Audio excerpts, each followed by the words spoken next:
Баршаңызға қайырлы күн достар. Бүгін сіздерге үй жағдайында изомальттан жасалынатын мұз кәмпиттердің, яғни леденцы чупа-чупстардың жасалу жолын мен бөліскім келеді. Бұл чупа-чупстер дүкеннің чупа-чупстеріне қарағанда пайдалырақ, себебі бұл изомальт дегеніміз бал мен қанттың ерітіндісінен алынатын, калориясы ең төмен ақ түсті кристалды зат. Бұны қанша жесеңіз де тісіңіз ауырмайды және калориясы төмен болғандықтан адам денесіне қуат беріп тұрады. Ең қажетті зат бізге осы изомальт барлық кондитерлік дүкендерде сатылады және арнайы қалыптар, таяқша, тортқа арналған посыпка және кондитерлік бояғыш. Бізге осындай ыдыс керек болады. Қазір біз ыдысымызға осы изомальтты салып, орташа отта ерігенше қыздырып аламыз.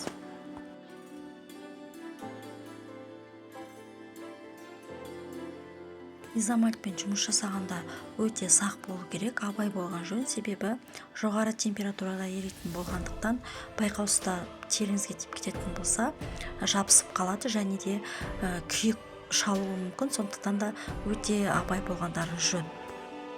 Изомальт ери бастағанда бірден араластырмаймыз. Егерде біз бірден араластыратын болсақ, біздің қасығымызға, таяқшамызға жабысып қалады да, баттасып жабысып қалады да, еруі қиындау болады және ұзақ болып кетеді.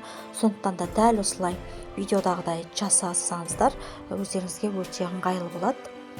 Изомальт толық ерігенде түссіз, түйіршіксіз көпіршікке айналады. Бұл біздің изомальтымыз дайын деген сөз.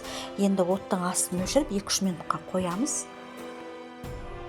Міне 2-3 минуттан кейін көпіршігі басылып, түссіз сұйықтыққа айналады. Енді осыны формамызға құя берсек болады.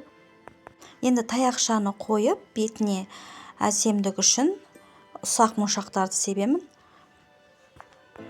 Егер сіздерде арнайы қалып болмаса, силиконды немесе тефлонды ковриктің үстіне де құйып жасасаңыздар болады. Келесі қызыл түсті мұз кәмпит жасаймын. Ол үшін изомальттың үстіне 1-2 тамшы тағамдық бояғышты қосса жеткілікті.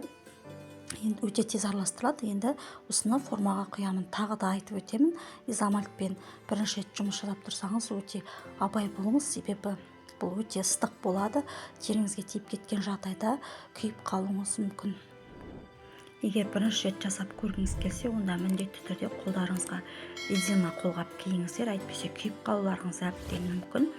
Мен бұл жерде қолғапсыз жасап жатырмын. Өйткені үнемі жасап жүргендіктен қолым жаттығып қалған, яғни үйреніп қалдым.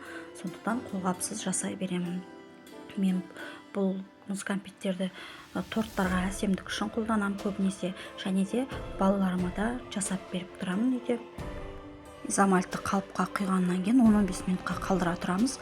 Бөлме температурасында өзі суып қатады. Қатқан кезде осылай қалыптан өте оңай алынады.